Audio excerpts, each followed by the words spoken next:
Welcome everyone to another episode of Optimal Health for Busy Entrepreneurs. I am your host, Julian Hayes II, where the mission is to marry science and business and give you an extra 60 years of optimal health, productivity, and impact in the world. And I am joined by a New York Giants fan, and he's a former NFL athlete, and he's the current CEO of Workforce Software. And I'm here with none other than Mr. Mike Morini. How's it going, man? Hey, it's doing great, Julian. Thanks for having me. And I love, we use that NFL moniker for me, but I mean, I maybe had a quarter of a cup of coffee in the NFL, but we gave it a go and it was good fun. And even though I went to the Bills, I was raised a Giants fan. So I kind of have to be. My wife's partner is Michael Strahan. So if I didn't have that, it'd be difficult family dinners, you know? Yeah, I like how you claim that, though, when you describe your NFL career. But, I'm kind of the same way. So we were talking beforehand. I was in New York for a year. I was in medical school, and then I left. So I played doctor for a little bit as well. And so I still take that claim as well. Well, your playing was much more important than my playing. It was fun to get there and fun to give it a go, but I was probably just a half a step too slow for that backside guard position. And back then, candidly, 290 pounds was big, and today I'd probably be a fullback and certainly not quick enough for that. Oh wow, yeah, that is pretty small. 30 years ago, my man. Don't date me too bad. I'll try not to. Well, the good thing about here is that we don't really think about chronological age. It's all just about biological age and how you feel. Good. No, that's true. So the first thing, let's go back to the past real quick. And I love to ask this question to start it off. What were maybe 2 to 3 childhood lessons growing up that really shaped you into who you are today?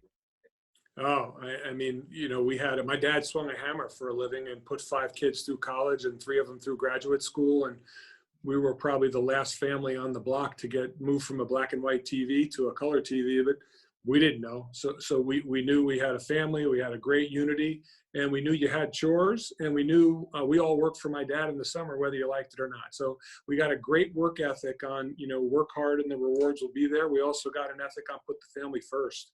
And in today's world, it was challenging for me, to be honest with you, in my first go in the business world with all the travel and running around, and how do you balance that? And I had kids very young.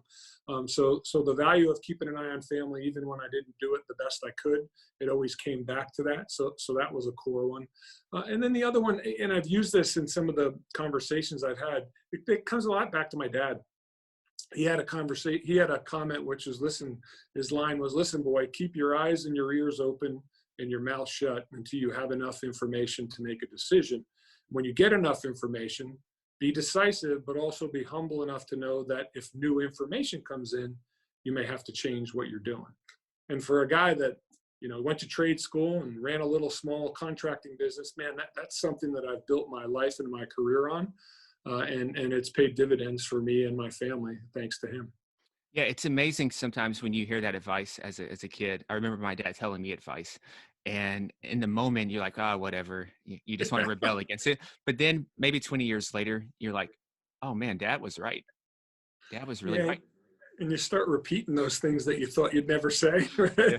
And as I've gotten into my 50s, I find myself repeating those to my son, who's in the technology software sales world as well. And he said, "What do I got to do to be a good sales guy?" And I said, "You got to listen first. Mm-hmm. Use your 2 years and listen. And if you listen, you'll understand what the customer's looking for, and then you can react." So it's a valuable tool for all of us. And I think personally, if people would listen a little bit more compassionately to everything that's going on, elections, society, I think we'd be in a better position as a society, quite frankly.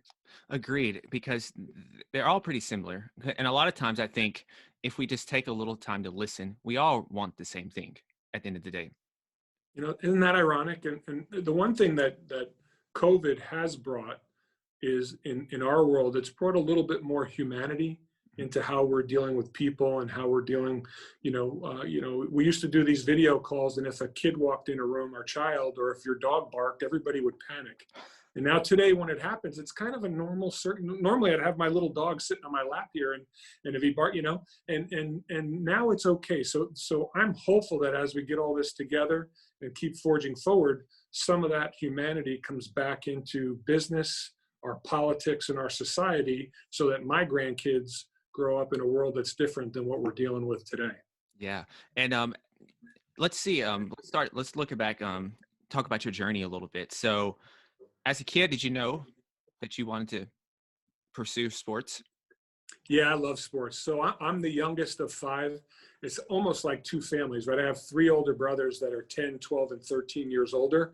And then I have a twin sister. My mom and dad finally got their girl, and thank goodness she was older than me. And in an Italian family, they all kept an eye on the girl, so I could go do what I wanted to do. So we had a good run of it. My oldest brother played at a Division III football at Trinity College, and I remember in Hartford, and I remember going to watch him. My second oldest brother, I remember watching him in high school, and then he had a bad head injury, so he couldn't play anymore. My third oldest brother was kind of a hippie; he went the rock and roll route. But I had those figures, and then my dad was quite an athlete. All the stuff we talked about and looked back when he was in high school, so it was just a natural of what we did. We had an empty lot next door where we grew up, and it was the sport of the season. So baseball season, we played baseball, football, we played football, and in the winter we played basketball until it got too cold and we went inside. And always was part of my life. I love the team. Well, I love golf and some individual things today. I love the team sports, and I think society could learn a lot from team sports as well, right? You know, you got to rely on your brother next to you. You don't care if he's red, green, black, or yellow. You just want to know he's got your back when you're going to war against the competition. And, you know, that's kind of how we were raised and how we grew up. So it was always an active part of our life. Exactly. I remember I had a lot of teammates where we probably wouldn't hang out. Yeah. But on the court, we were tight. We can't get any tighter, right? That's the way. That's the blessings of team sports, in that it truly teaches you have one common enemy, right? Your opponent that day. And if you don't, particularly in football, right? You got 11 guys. If one guy breaks down on the play fails, the other 10 fail. So you really got to know you got each other's back and everybody's pulling together. Yeah. So how did you get into, so I noticed you had 30 years of being in software. How does an athlete, NFL athlete, we're calling you NFL athlete, how does he end up in software? He gets lucky and goes to a good institution that has a great alumni following in the Westchester County, New York area. And when I got done with the NFL and the USFL, got a call from an alumni who said, "Hey, would you be interested in interviewing at IBM?"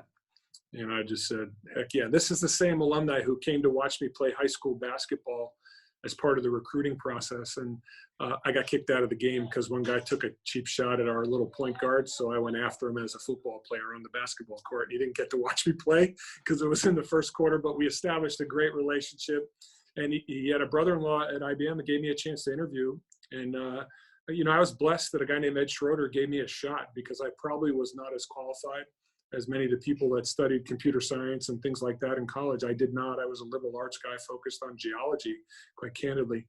And they gave me a chance. And then that's where the work ethic that my dad taught me growing up and the teamwork that sports taught me kind of kicked in. Because at IBM, back then, they had an amazing sales training program. It was a full year. You would go to Atlanta or to Dallas to these month-long classes where you'd have to role play and learn, and huge investment that companies don't do anymore today, right?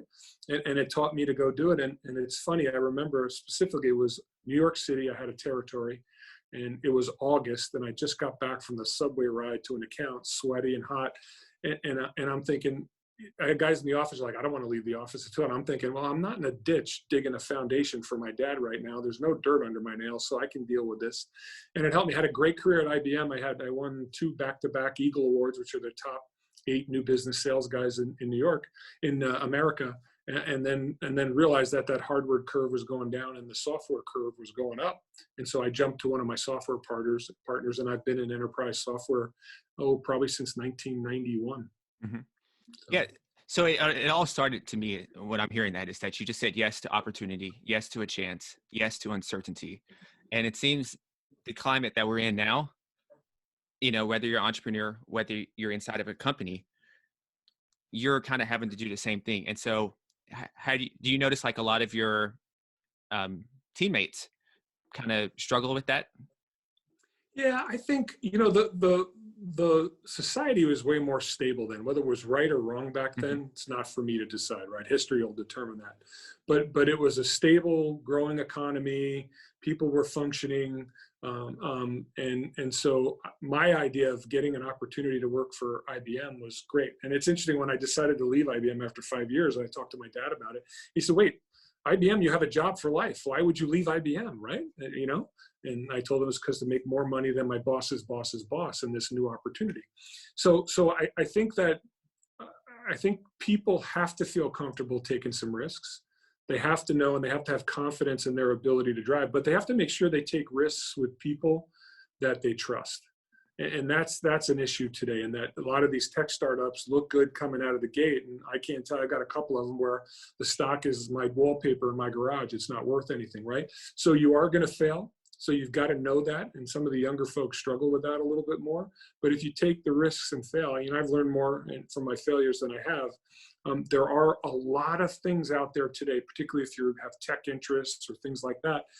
So do your homework, get prepared, and be willing to take a chance. The one thing about tech is you do change jobs a fair amount if things don't work, and that's almost become acceptable.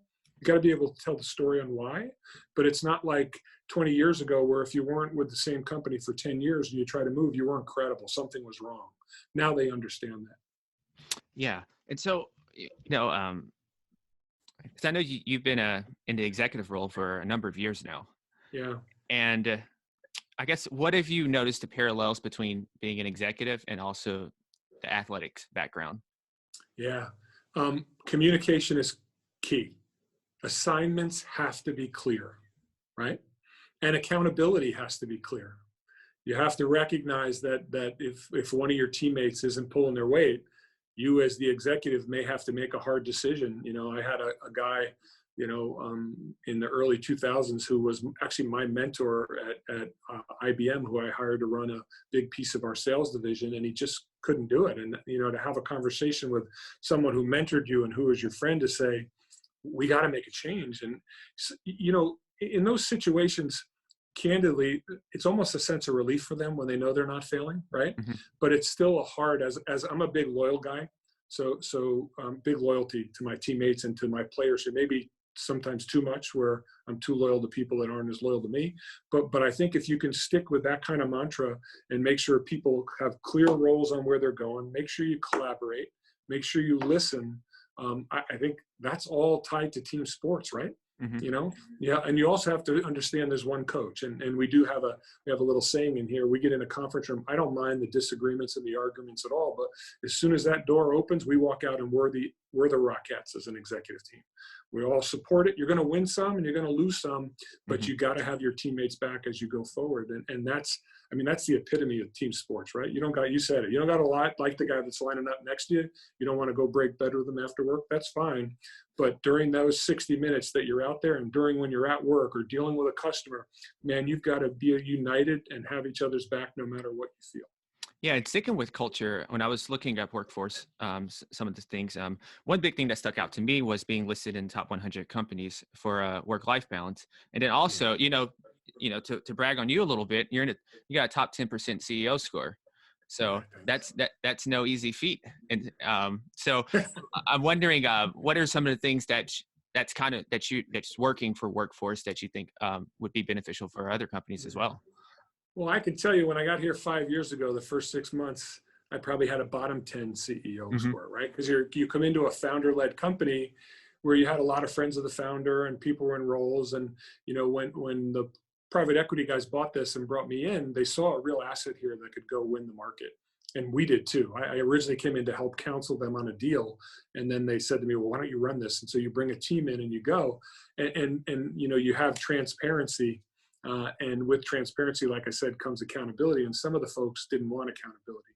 But what we've done, as long as you're consistent, and I realized 6 months in, the pushback was they had a new initiative every 90 days and they kept jumping around. And what we did is we laid out very clearly, here's our 4 key pillars. Here's what we're going to do. We're going to focus on our customers. We're going to modernize how we build product, how we deliver product. And if we do this, there'll be opportunity for everybody to grow. And we've gone from 40 million in revenue to 125 million in revenue, growing opportunity for people.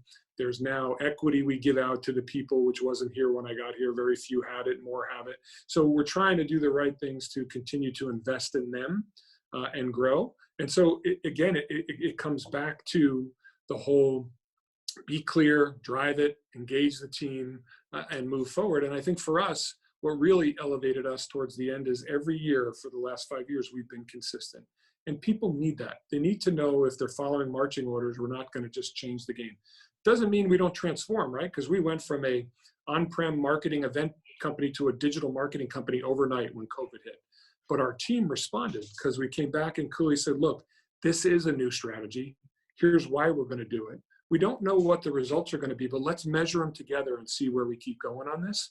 So we got them engaged, we got them to buy in and go. And I think that's what all of our leaders have done here. The senior leadership here is collaborating with each other. They're engaging all levels of the business. We do a lot of level down. I do monthly level down talks with people. We provide mentoring program. We're trying to continue to nurture the people because particularly for tech, it's a competitive market. And if we don't do that, we're going to be in trouble. So kind of the focus, I think. Yeah, you mentioned during COVID of kind of pivoting, and a lot of companies are probably being forced to do that now. What do you think are some of the keys, or to give some advice out there to those who need to pivot and kind of get their team on board or to buy in with the new strategy? Yeah, I think probably the skills that you need, going into 2021 more than ever, probably fall into 4 categories, right? You got to be flexible and agile. Like I said, my dad's advice, the best laid plans, if the market changes, you have to change. So in order for people to embrace that and be willing to change, you got to keep being communicative with them and show them you're flexible as a leader and agile, keep the business moving forward. So I think if you do that, you're good. Collaboration is an absolute key. If you don't get buy-in and you're not collaborating across your pillars, you're toast. It's just not going to happen. One group's going to be an outlier. Like I said, 1 player out of 11 doesn't do the play, you fail.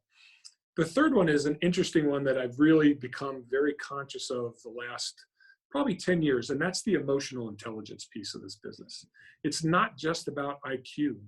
It's about using your ears and understanding not just what your customers are asking, what are your employees asking?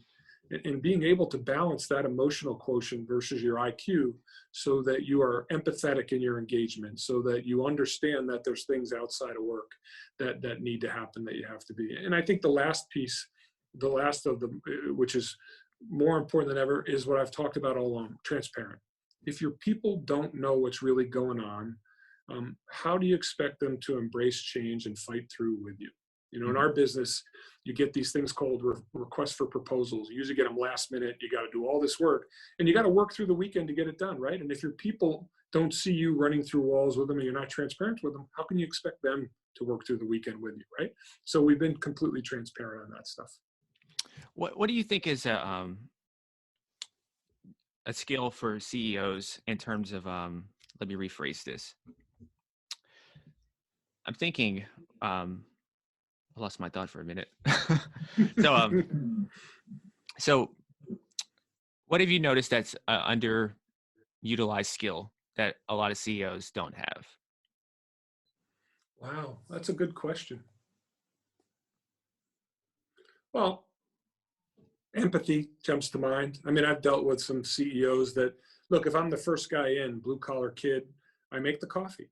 I worked in a big company where my boss would travel with an entourage, an assistant, this person, that person. Felt like it was Hollywood. I don't need it. I go to the meeting by myself. So I think humility and empathy in a CEO, sometimes the ego gets in the way of that. And I think if the CEOs can find that balance and really be true and not be in a hierarchical environment. I manage very flat.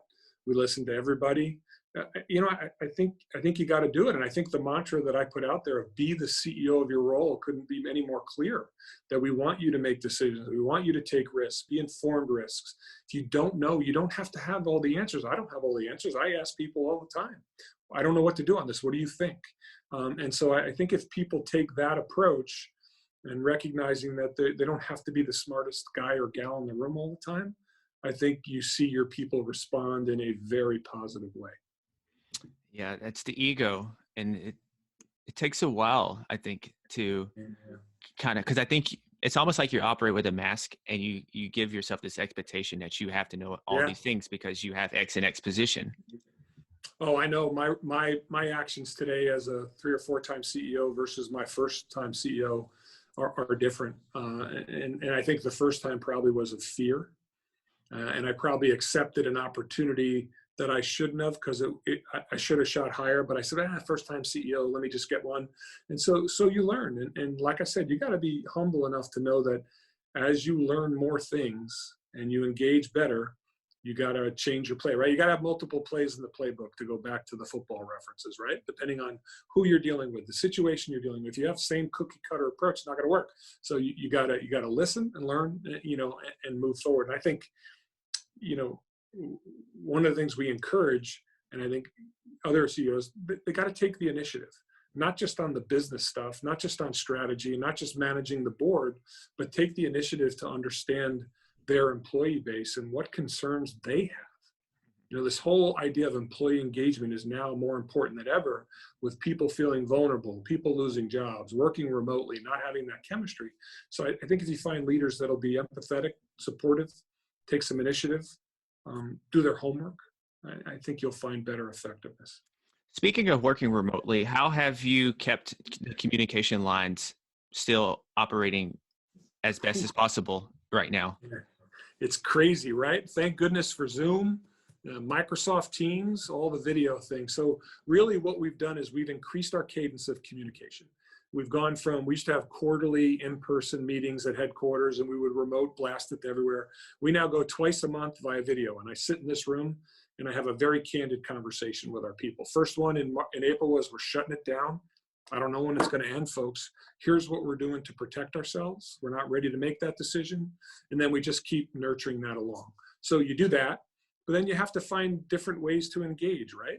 So, we've done virtual happy hours. We've done our executives. We started a story time thing where people working from home, worried about their parents, worried about their kids, young kids, freaking out, worried about their job.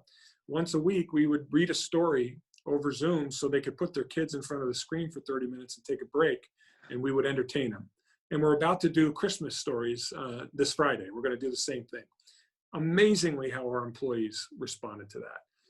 As an ex-athlete, and having the locker room joking and things we always did, right? We had a good time, after working hard. I bring humor into a lot of stuff. And so try to joke around with people and keep them engaged. And I was really encouraged that our UK team was pushing me to join this virtual happy hour.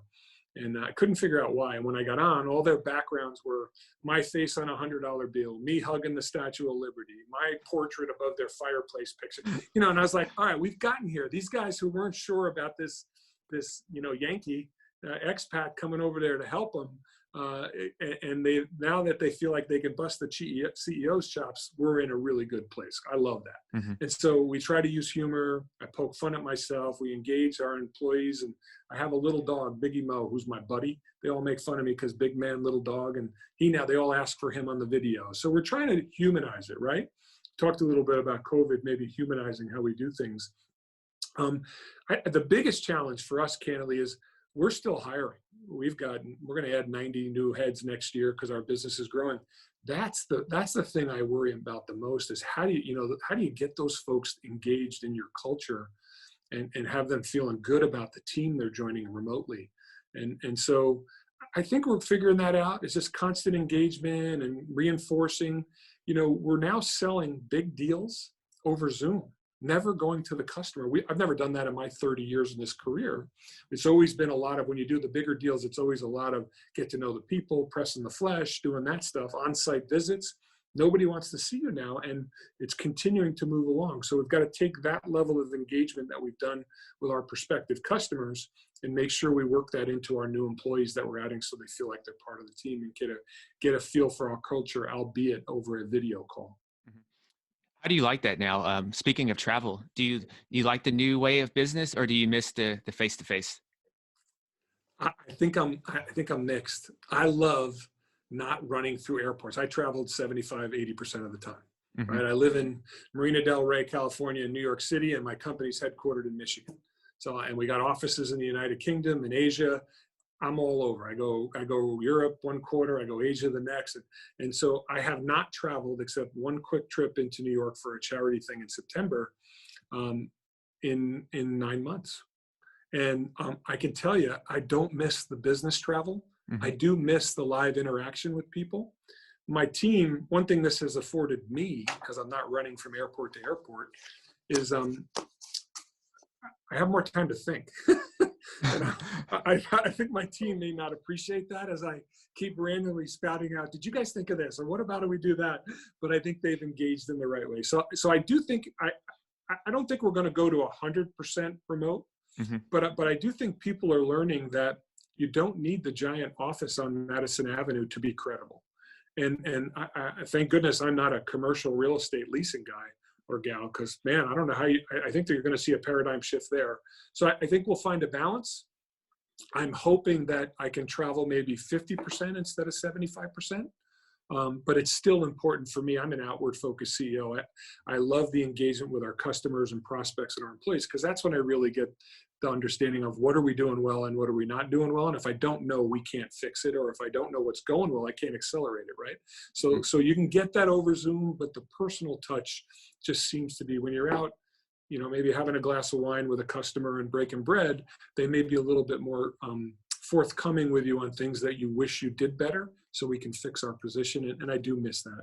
Yeah, because that's the thing I notice also with face-to-face is that it accelerates the trust that you can get. Whereas if digitally, it takes a few times to really kind of feel comfortable with the person. But in person, you can almost get that trust just over an hour or two of just talking. Yeah.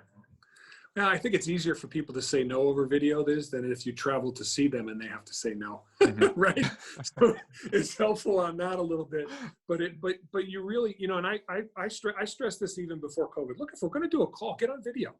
Let's see what people are thinking. I can see who's not paying it. It's not to see who's paying attention or not, but you can see who's engaged. And I spotted one of my execs who was struggling more than I knew on a staff video call, and I made a quick follow-up and we fixed it.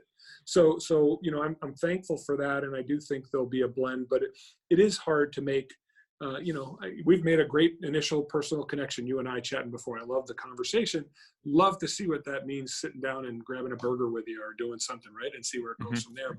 But you don't get to do that right now.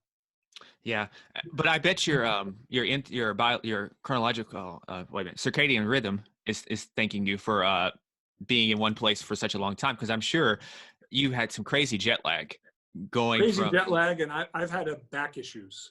So I had L4, L5, L5S1 fusion that went well, and hard to travel with a bad back. So the non-travel has given me a break. And then I had, unfortunately, the surgeon injected stem cells that were contaminated into me afterwards and almost killed me.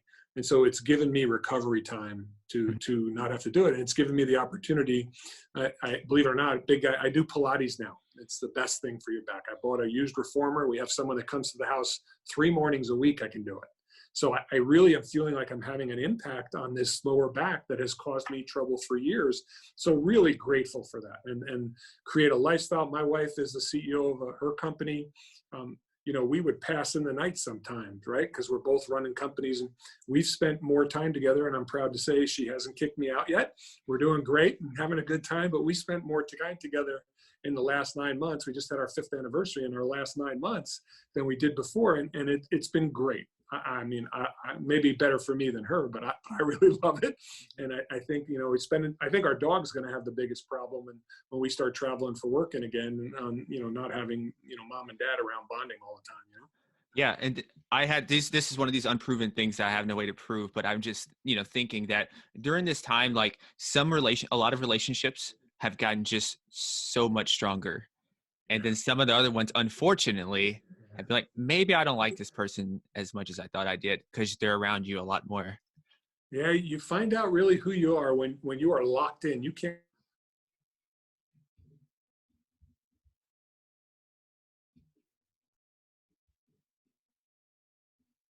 Pat, I apologize. You get locked in, you certainly do, and you get to know each other, no doubt about it. We were joking the other night that I think there's going to be a lot more babies, a lot more people in rehab, and unfortunately a lot more divorces when this thing is done. We'll have to see the stats on that. But for those that had a positive experience. Mine's been great. I mean, I haven't traveled in a long time. I'm blessed enough to be stuck at the beach here in Marina Del Rey, California. So we could still take our walks outside together and do what we need to do, even in the craziest of times. But this is still scary, man. You know, Yeah. I don't know how you're feeling about it. It's like, oh my goodness, is 2021 going to be the same thing? And we're kind of preparing for that, you know, business-wise, you know, just trying to stay smart, be conservative, stay close to our people to make sure that, you know, our hopes are with the vaccine and everything we can bust out of this thing starting July 1. But I'm not 100% confident that the second half of 2021, we're going to go back to business as usual. Yeah. I guess I think things will open up probably the beginning of Q3.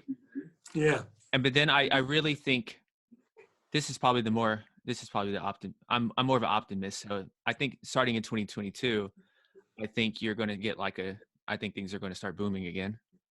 I hope so. I'm like you. Yeah, I think that because if I look back you had the Roaring '20s, right? And so what came before the Roaring '20s? You had the First World War.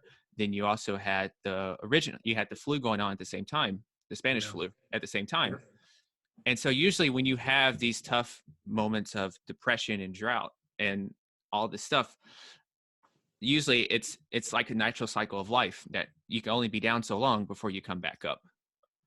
Let's hope we're lucky enough that happens. It's interesting. Yeah. My mother-in-law is 95 years old, and she lives we have her out here 2 miles from us, and she's been petrified of this thing. Mm-hmm. And until Thanksgiving, she had every meal alone since March. Oh. We would go by and we would drop stuff off for her from the farmer's market, and she'd boom it up on her deck. You know, she's in an apartment building near us, or we'd go see her masks and rubber gloves, afraid to hug. And she said, look, I've lived through the Great Depression. I've lived through all this stuff, and I don't ever remember feeling this way. Mm-hmm. And so for her sake, when you're 95, your runway is not that long. I'm just hoping that she's not going to spend the last 5 years of her life, you know, living like this, right? Mm-hmm. So I'm like you. I'm an optimist. I think we're doing good things. I'm really encouraged to see the vaccine coming out, and hopefully we'll get our frontline workers and our elderly, the most vulnerable people, some of the less fortunate inner city areas that are being spiked again. We got to focus on the pockets that need it first, and I'm hopeful that we're doing the smart thing with that, and it's going to have a positive impact. But everybody's nervous about it. Do you take the vaccine? Do you don't take the vaccine? And I think that if we can get our frontline people protected and inner city people, and also, the vulnerable elderly, then we should, and we see the positive impact, then I'm with you. I think the second half of 2021 should be better, mm-hmm. with the hope that January 1, 2022, we can all bust out and go back to, engaging in a proper way at a restaurant or at a ballpark or something like that, Yeah, it's and I think also, now we're so connected with technology, the news, the social media. So no moment ever goes unnoticed, really. Yeah. And so I'm just thinking that I'm fairly certain generations ago, things were really dire. I think at times you were worried about getting a bomb dropped on you during the Cold War, but we didn't have all these different news outlets. So I think to a certain extent, sometimes everything's magnified just from the world we live in. So, I mean, for me, what's helped me is kind of taking time away just to be alone and just kind of meditating and keeping track with my thoughts. Yeah. As long as you don't have those visitors in your head popping in too much with bad thoughts, right? Yeah. That's what we work with the vets a lot on. When they get locked in and they can't communicate and they can't see people, you get back to those dark thoughts. And that's the whole mental, that's the new thing coming out of this that we all got to be aware of is, mm-hmm. what's the mental impact? And we have to be very conscious with our employees and our family members to make sure we keep communicating and stay in touch and keep reading. And if we see something, encourage them to get the help of somebody to talk to, something like that. Yeah, that's good to hear that, and that you're already thinking about that, because I'm thinking about that as well, with that some people will be quicker to start embracing people again, whereas there's going to be a certain subset of people who may not be as quick to start embracing people again, and it's going to take some time for them to warm up to be around people again. Yeah, I think you're right. And I think we call it CFS here. I called it Mm-hmm. CFS on one of our calls, COVID fatigue syndrome. Oh, nice. Where, some of our folks are waking up more tired, including me. I've had days where I woke up more tired than when I went to bed Hmm. because it's the same routine and I'm going to the same chair to sit in, to do these Zooms and communicate with my people and do the things. And I think it's going to hit everybody, no matter how strong you are or how focused you are, and what good of a job you're doing in maintaining your physical balance with your mental balance and emotional balance. When this has gone on for nobody expected in April 1 that this would be 9 months, right? I got out of New York on March 12th, and then it hit on March 14th, and right? And I didn't think we'd be sitting here today in today's world with us being on lockdown and having another spike, right? Maybe I was naive. I said, well, this can't, we prepared for it, but I never thought it would last that long. Hmm. But, it's kind of a humbling experience for all of us. And I hope what comes out of this is not just the better humanity, but also people realizing the rug can be pulled out from under you at any minute for any reason. So appreciate what you got going on, family, work, friends, and the difficulties. If they're not life or death, then come on, let's be a little bit more reasonable and figure out how we find a happy medium on this thing, right?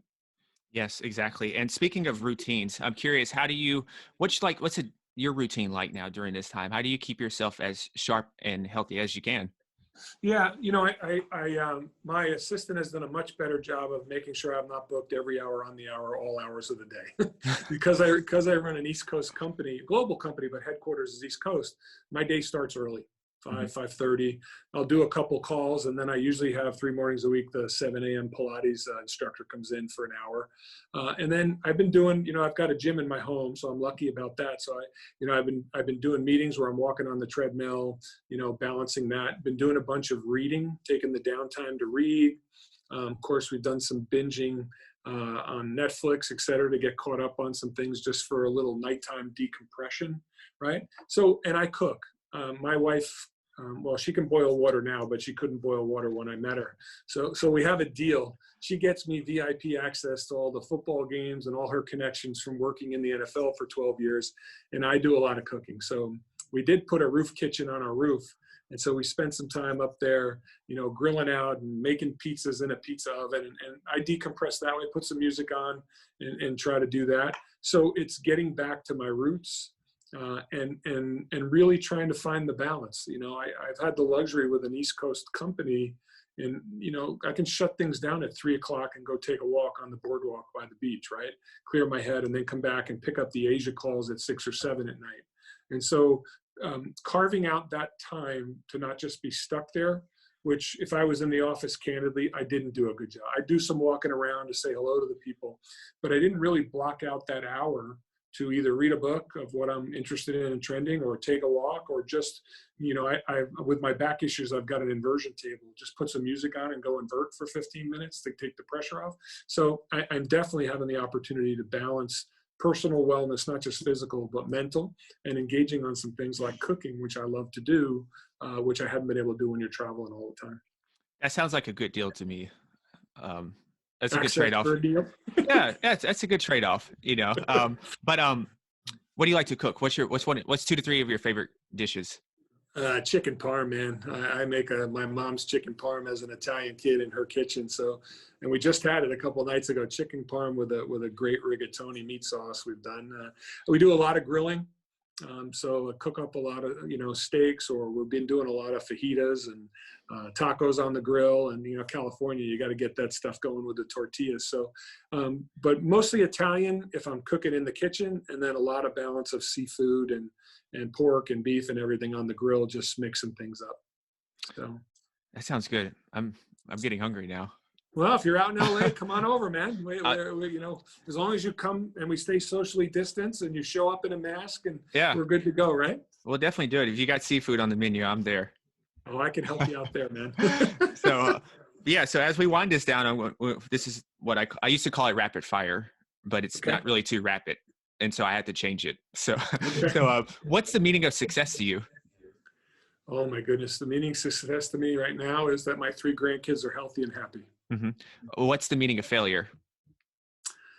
Oh, my meaning of failure is I'm not the dad and the grandfather and the husband that I should be for whatever reason. Hmm. And what are 2 to 3 books that have had a major impact on your life? Oh my God. Crossing the Chasm from years and years ago. I don't know if you remember that book. It's a marketing and sales book, Never but heard of it. there's too many. There's another one. They're older ones. One is Hope is Not a Strategy, which is when you're an early sales guy, you learn to do that. And the other ones, quite frankly, are the Dale Carnegie books on how to make friends and influence people and all those classes. Mm-hmm. Those are dated, and there's more modern ones, but those three set the foundation for me. As I was building my career, and I used to do, when I used to commute to New York City and take a train, I would do some more social reading with Ludlum and some of the mystery novels, but candidly, most of the reading I do today is about business. Yeah. Or reading I still subscribe to the New York Post on my iPad so I can get that great sports section and see how my Giants, Yankees, Rangers, and Knicks are doing. Mm-hmm. I've never heard of those two books, so those first two. So I got some homework to do. Good. Check it out. Yeah, definitely will. And so the next thing is, let's pretend you have a bottle of wine and you have a round table. You have 3 more seats that can join you for a great conversation, looking out at the Pacific Ocean, just talking about life and whatever. And who would these 3 people be from history? And it could be anyone. They can be dead or alive, but the only thing is it has to exclude family. So who's going to join you? Muhammad Ali. Okay. Abraham Lincoln. And John F. Kennedy Jr. Great leaders. Yeah.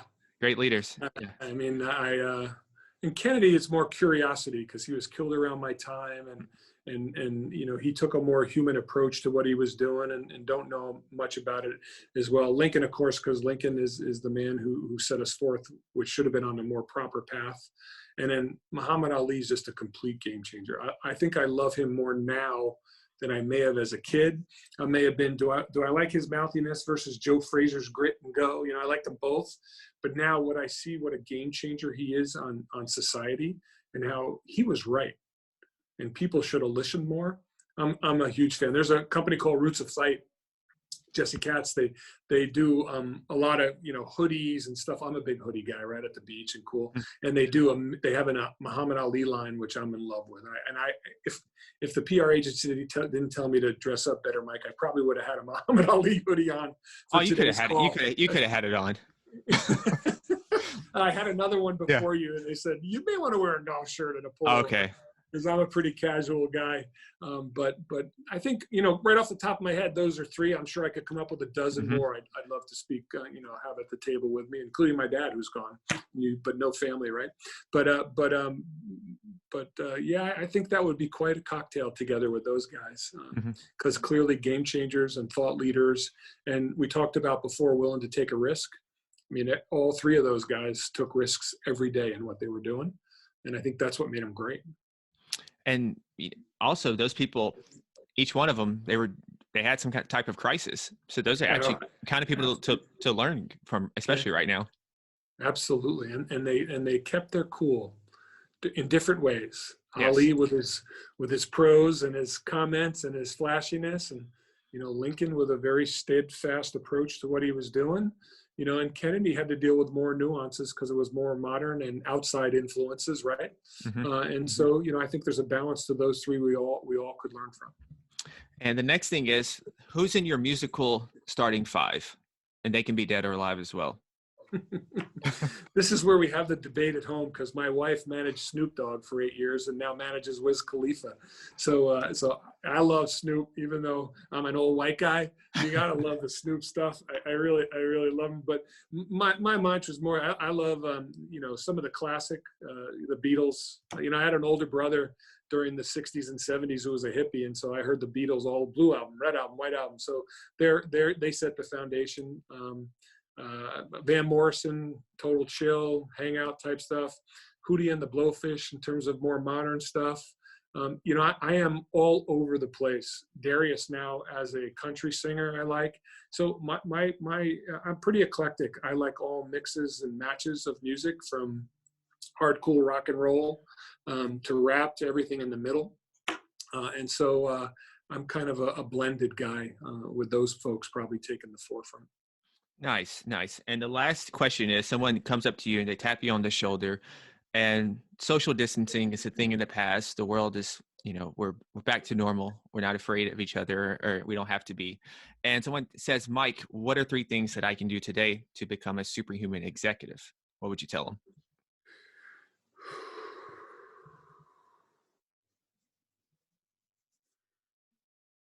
Listen first, talk second. I think I'm consistent on that. Mm-hmm. If you don't know, ask for help. And I think it goes back to my comments before, is be the CEO of your role, take initiative, that kind of approach. So Awesome. I think that's, if you can keep that as your foundation, then I think you got to be humble enough to know you don't have the answers, right? Mm-hmm. So I think if people could take that approach, that puts them on a path to not only be a CEO, but also to build the team around them. I define good leaders as people, when they come join you, they bring people with them. I mean, like, my chief revenue officer now has been on and off with me since 2001. My president of the Americas has been on and off with me since 2006. These are people that we have a history with, that are like-minded in their approach on how they treat people and treat our customers. And I think if you do that, you'll build the influence, right? You don't always have everybody that you control that reports to you. That's where you have to build the influence network around that. And the way you do that is by listening, asking if you don't know, and taking the initiative of acting like the CEO of your role. I love that. That's a great way to end this conversation. Cool. Where would you like listeners to keep up with you and your and what you're up to in the world? I noticed you write sometimes. I noticed you had a recent Fast Company article. Yeah, we did Fast Company, NASDAQ.com. So you can follow us at Workforce Software on Twitter, or I think I'm Morini77, my old college number, on Twitter. We will be launching a Workforce Instagram page as well. Got to get modern on the social side with some of the things we're doing. And then, if you follow me on Twitter, I do, come out with some Monday mantras, we call it, just some motivation every week and some thoughts, and blending family and life. And take a look at us at workforcesoftware.com. It's a great company filled with great people, and I'm really proud to be the leader of this group. I can tell you that much. It's like family. Awesome to hear. And I will have all of this in the show notes as well, in case some of you are driving or running right now. So thank you again, Mike, this was an awesome conversation. Yeah, Julian, I really enjoyed it, man. I look forward. Let's chat again sometime, and I wish you great success with what you're doing. I listened to your Aaron Houghton and Tony Horton. Those are great sessions, man. And keep chugging, and keep giving good, new, different information to people out there. We need it. Thank you. And listeners out there, stay awesome, be limitless, and take it easy. Peace.